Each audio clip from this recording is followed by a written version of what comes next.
This is a video for AP Calculus AB section 1.2. We're going to be looking at finding limits. Let's start off by looking at the notation for a limit first. The notation for a limit that we typically see looks something like this. LIM stands for limit, and then down below there's usually some kind of an input variable. I'm using an x here, approaching some number, and then we're going to be, of course, noting the function that we're handling. And so how do you read this? You would say that this is the limit as x approaches 0 of f of x. You could say it in slightly different order, I suppose. You could say the limit of f of x as x approaches 0. I mean, they're both basically the same. So most folks that are in here, have had a pre-calc class at some point or another, and in pretty much all those cases, I think at the end, you've probably talked about limits. And you might even be pretty good at doing limits, but I think an important question here to ask is, what is a limit? You might be good at doing them, but do you know what they actually are? So let's write this down, let's think this through. So a limit is simply the pattern of behavior in the y values. So the pattern of behavior in the y values. So we're not looking for, like when we say the limit as x approaches 0 of f of x, like we said before, we're not looking for f of 0 necessarily, because f of 0 is actually, potentially a point on the graph of f of x. We're simply looking for the behavior of the function to the left and the right, and how that behavior from the left and from the right interact with each other. So we're looking for a pattern of behavior as opposed to an actual point on the graph. Sometimes those are one and the same, but many times they are not. So we're going to look at three different techniques here on how to evaluate limits.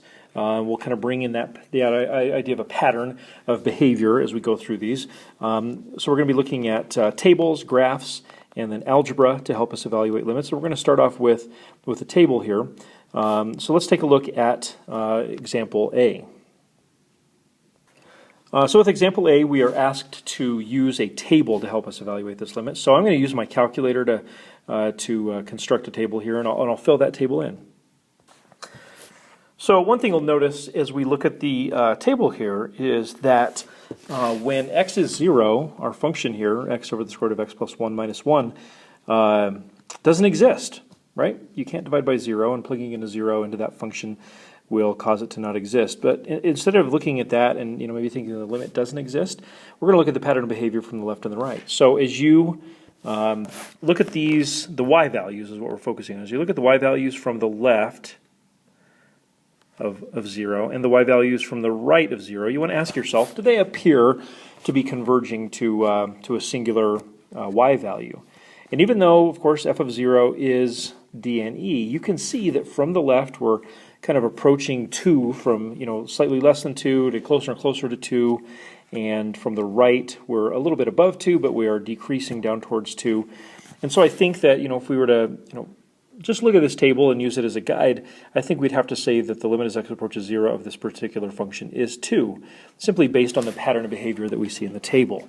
A little note down here, the existence or non-existence of a function at 0, in this case, has no bearing on the existence of the limit at 0, because remember, the value of the function is concerned about, well, when x is 0, what is the y value?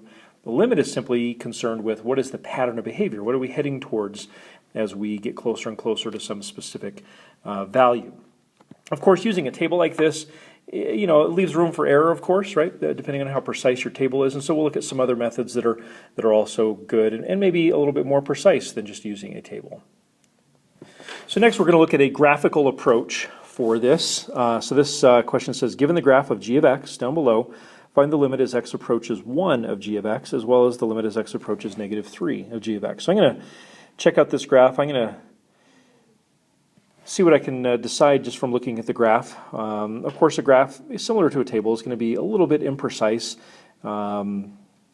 because our eyes aren't perfect, right? Our drawing skills aren't perfect either. So we'll do our best. So let's look at this first one. Limit as x approaches 1 to begin with. So limit as x approaches 1 of g of x. So let's find 1 first. Of course, 1 is right here. And let's look at the pattern of behavior. So from the left and from the right, it certainly appears that we're heading towards the same value. So from the left, we're obviously above a y value of 1, but we're getting closer and closer to 1, right? And below, we're below 1, but we are getting, or I should say maybe from the right, we're below 1. We're getting closer and closer to 1. You can see that right at 1 there's a hole, right? There's a place there where the function g of x just does not exist at 1. But the pattern of behavior from the left and the pattern of behavior from the right, we're both approaching a y value of 1. So as x approaches 1, the y values are also approaching 1 in this case. All right, and then let's take a look at the other one, limit as x approaches -3 of g of x. And so that, of course, is on the left side of the graph. Right about here would be the x value of -3. So as I approach from the left, heading towards that x value of -3, and as I approach from the right, again, it seems like we're converging to the same y value, whether I'm coming from the left or the right. And so it looks like, from the left and the right, we're approaching a y value of, it looks like it's about 2. So I think we could reasonably say that the limit as x approaches -3 is 2. Now finally, let's check out example C. We're going to look at this in terms of a graph again. This is piecewise. In the end, we're asked to find the limit as x approaches 3 of f of x. And like I said, it's this piecewise graph here, f of x. But I think it's going to be best if we do look at this in terms of a graph. So let's try it. Let's try and graph this. Basically, this is saying that f of x is equal to the line x minus 2 everywhere except 3. And then f of x is equal to 5 when x is 3. So let's focus on the x minus 2 for the moment. It has a y-intercept of -2 and a slope of 1.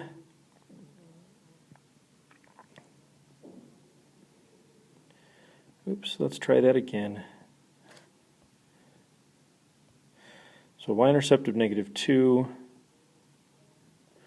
slope of 1, something like that. But of course, when we get to 3,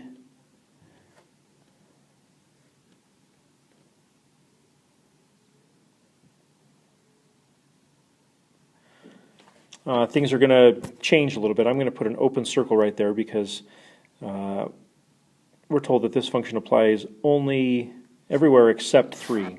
So there's our line right there with a little hole right there at x equals 3. And then we're told that when x is 3, y is 5. So 1, 2, 3, 4, 5, that's just a point right there. Okay, so now let's analyze this limit. So limit as x approaches 3. So as I approach 3 from the left, as I approach 3 from the right, again, it looks like I'm converging to just a singular answer. You can see that, of course, f of 3 is 5. That's right up here. But that's not what a limit is asking. So this is a potentially confusing question because sometimes people will think, well, all right, well, so the f of 3 is 5, so the limit must also be 5. In this case, that's not true at all. It is true that f of 3 is 5, but the pattern of behavior is definitely not headed towards 5. The pattern of behavior is headed towards, of course, 1, right? It's a y value of 1. So we would say that the limit as x approaches 3 of f of x is 1. Now to contrast that, if I asked you what is f of 3, you would say 5. That tells us that, hey, the pattern of behavior is headed towards 1, but apparently when we get right at 1, the function jumps up for just that one value to the value f of 3 is equal to 5. Okay, we also want to look at limits that fail to exist. And we want to look at why a limit might fail to exist. And we've got our three scenarios right here.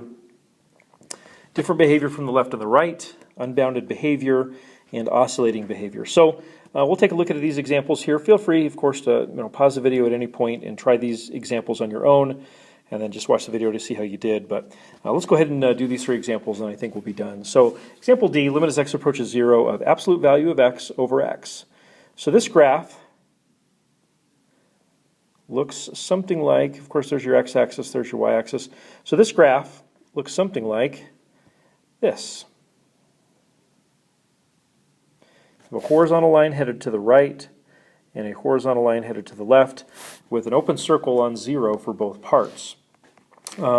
So then as you evaluate this limit, as x approaches 0, as we think about the left hand and the right hand behavior, so as I approach 0 from the left, as I approach 0 from the right, it looks like I'm approaching two different values.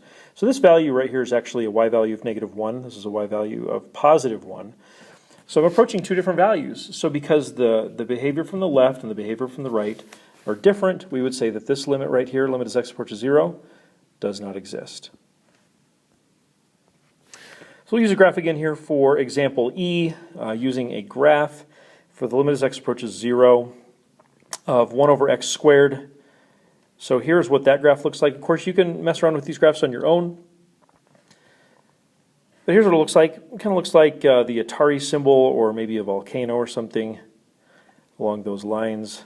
So now as we evaluate this limit as x approaches 0, we look at the left-hand behavior. So the left-hand behavior, so as we approach from the left and we approach from the right, it looks like we're headed up indefinitely, right? We're going higher and higher and higher without bound.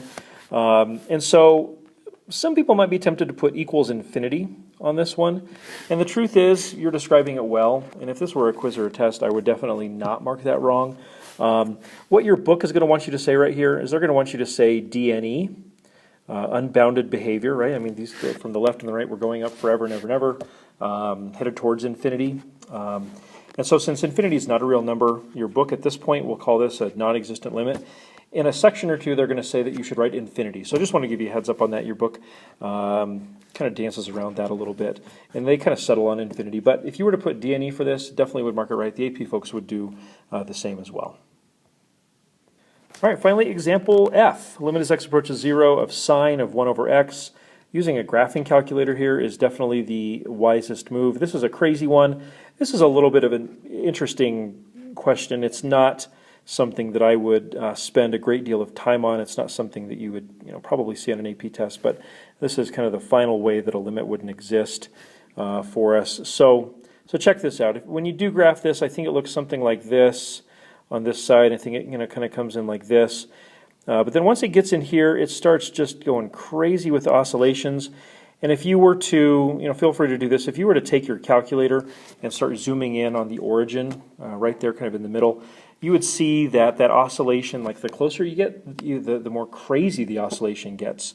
In other words, if you think about it, sine doesn't oscillate between -1 and 1, just a regular old sine graph. And so the fact that that's 1 over x, and the limit is going towards 0, eventually makes that input head towards infinity, which means that the oscillations happen faster and faster and faster, more and more vertical.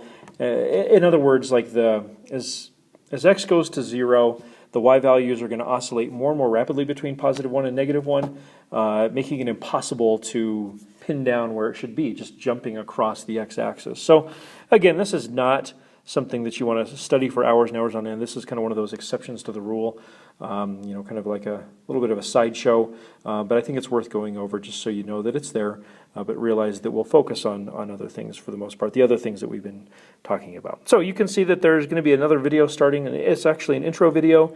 It's already posted, so feel free to watch that if it's time to be watching that. Otherwise, I will see you in class.